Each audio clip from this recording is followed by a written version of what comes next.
अब एक और मामला है IMF से मामलात का, मुआहिदों का, और अब उसमें $1 अरब मजीद पाकिस्तान के लिए जारी हो रहे हैं। और इस हवाले से खुद वज़ीर ख़जाना शौकत तरीन साहब बहुत ज़्यादा खुश नज़र आए हैं। उन्होंने कहा जी ये इस्लाहात का मामला और IMF से अब मामलात आगे बढ़ रहे हैं, पाकिस्तान की इकॉनमी बेहतर हो रही है, बेहतरी की तरफ जा रही है। फवाद चौधरी साहब ने भी कहा कि जी नज़र आ रहा है कि मईशत बेहतरी की तरफ जा रही है और IMF से अब ये $1 अरब पाकिस्तान को मिल रहे हैं और ये प्रोग्राम अब जारी रहेगा। इसके लिए ज़ाहिर है कि बड़ी कोशिश की गई, बड़े अरसे से ये प्रोग्राम रुका हुआ था, वबा भी बीच में आ गई।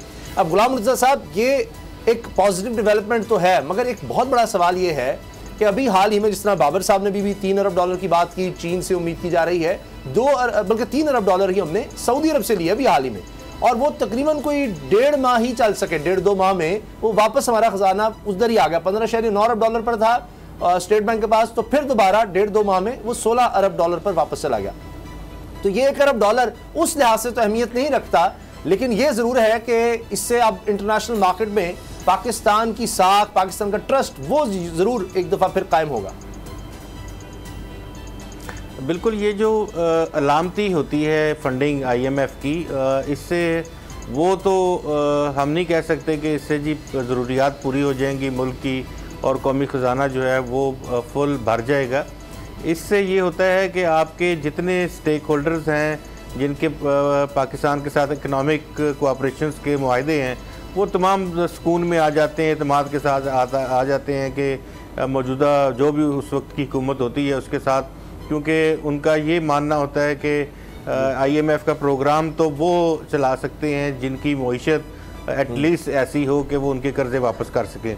तो ये हम कह सकते हैं कि आने वाले 6 महीनों तक के लिए तो अभी तमाम जो अदारे हैं, इंटरनेशनल फाइनेंस कॉरपोरेशन है, एशियन डेवलपमेंट बैंक है, वर्ल्ड बैंक है और दीगर जितने भी बड़े बड़े अदारे जहाँ से पाकिस्तान मुल्क चलाने के लिए कर्ज हासिल करता है, तो वहाँ अब कम से कम 6 महीने तक, तो आप जून तक बजट तक कह सकते हैं, हमें बजट सपोर्ट के लिए फिर दोबारा से देखना पड़ेगा। लेकिन सवाल अब इस तरह के भी उभरते हैं कि हम अगर पिछले 2, 2.5, 3 साल का जायज़ा अगर हम लें तो कितने पैसे चाइना से आए हैं, कितने सऊदी अरब से आए हैं, कितने हमें दीगर दोस्तों ने किसी न किसी मद में पैसे दिए, लेकिन कोई ऐसा बड़ा मंसूबा, ना कोई फलाही मंसूबा, ना कोई अवाम के लिए कोई बड़ी चीज़ शुरू नहीं की जा सकी उस तरह से जिस तरह से कोई रिलीफ अवाम को फराहम किया जा सकता।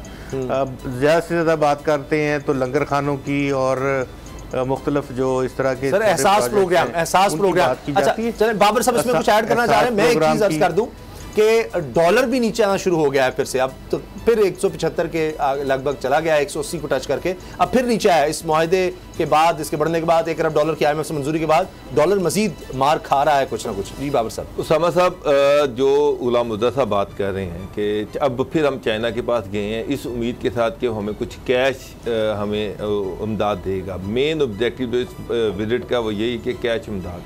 MBS जो है उन्होंने हमें इमदाद ज़रूर दी, लेकिन शॉर्ट टर्म के लिए, वो 1 महीने 2 महीने के लिए देते हैं, उसके बाद पैसे वापस ले लेते हैं। अमेरिका से अभी तक कॉल कोई नहीं आई।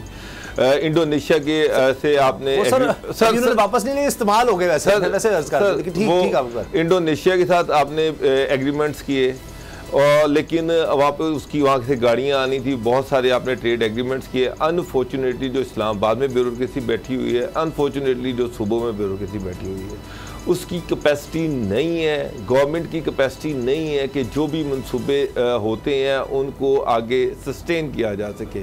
सऊदी अरब के मोहम्मद बिन वो यहाँ पर आए, उनके साथ आपने बेतहाशा मंसूबे साइन किए, एग्रीमेंट साइन किए। मुझे बताएं कि उनमें से कितने % ऐसे एग्रीमेंट हैं जिनको एग्जीक्यूट किया गया?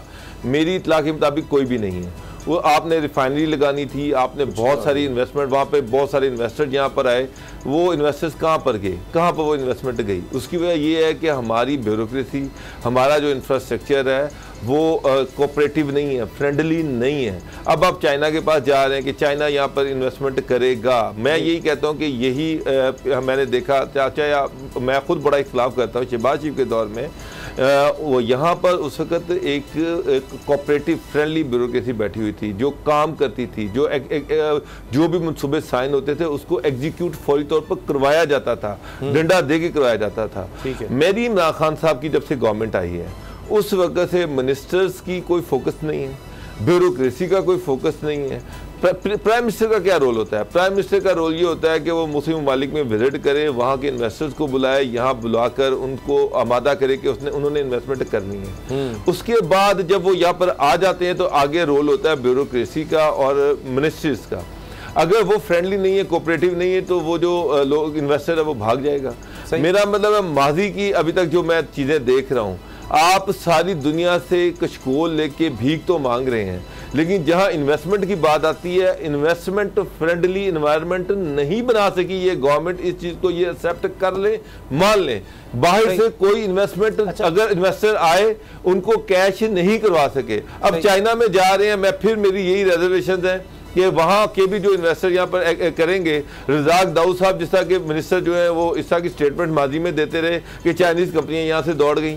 मुझे ये एक बात बताएं, पिछले 3.5-4 साल में कितनी चाइना ने पाकिस्तान में इन्वेस्टमेंट की है? वही चाइना जिसने ऑरेंज लाइन बनाई, वही चाइना जिसने बिकी पावर प्लांट बनाया, जिसने साहिवाल कोल प्रोजेक्ट बनाया, जिसने कायदे सोलर पार्क बनाया, जिसने लाहौर सियालकोट मोटरवे बनाई, जिसने हैदराबाद में थर कोल, वहां से पिछले 3.5 साल में, चले मैं गलत हो सकता हूँ, गुलाम मुर्तज़ा साहब इस्लामाबाद में बैठे हुए हैं, वो बता दें कि कितनी इन्वेस्टमेंट आई, कितने प्रोजेक्ट्स इनिशिएट हुए।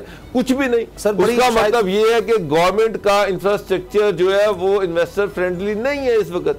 अच्छा सर, 1 मिनट है गुलाम मुर्तज़ा साहब। अच्छा, ये मैं यहाँ ऐड करना चाहूँगा बाबा डोगर साहब। अब जिस तरह से हम पहले इन चीज़ों को देख रहे थे, अब उस तरह से नहीं है, कुछ चीज़ों में तब्दीली आई है। जिस तरह से अगर हम कहें कि CPEC अथॉरिटी की जो चेयरमैन लगाए गए हैं वो चाइना की रिकमेंडेशंस के ऊपर लगाए गए हैं, और फिर वो वही उसके बाद चीज़ों को लेके चल रहे हैं। अभी आपने देखा कि थोड़ा सा आपको अब पैराडाइम शिफ्ट तो नहीं कह सकते, बस चंद जो हैं वो अभी तब्दीलियां आई हैं इसमें। वो भी तो चाइना से इन्वेस्टर ही लेके आएंगे ना। मैं ये कह रहा हूँ यहाँ पर जो ब्यूरोक्रेसी बैठी है, यहाँ पर जो मिनिस्ट्रीज बैठी हैं वो कोऑपरेटिव नहीं है, वो चीजों को आगे ब्रेक।